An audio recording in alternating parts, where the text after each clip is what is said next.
no derbi trascendental Alto Lugo deste xeito. De xeonllos, parados completamente os primeiros 40 segundos, en sinal de protesta por non cobrar durante os últimos 5 meses. Hai que dicir que xa está convocada unha folga para a vindeira xornada. E o que non estaba de folga era Azcorra, que nesta ocasión marcou 3 goles e lle deu a vitoria ao Lugo, que sede de líder. O Club Deportivo Lugo suma e segue. Desta vez venceu un deses partidos que só gañan os equipos punteiros. Adiantábanse os lucenses no minuto 17 por medio de Azcorra cun tiro cruzado, ante o que nada puido facer Orlando Quintana. Pero tanto, sentoulle mal aos de Setién e o Pontevedra con máis corazón que a cabeza foise arriba e Dani Pendín empatou á beira do descanso. O Lugo saiu aturdido dos vestiarios e o Pontevedra adiantouse cando ía un minuto da segunda metade por medio de Igor.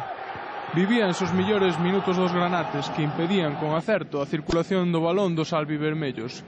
Mandaron os lucenses entón un par de misís terra-aire cara ao tanque Azcorra e recuperaron o dominio.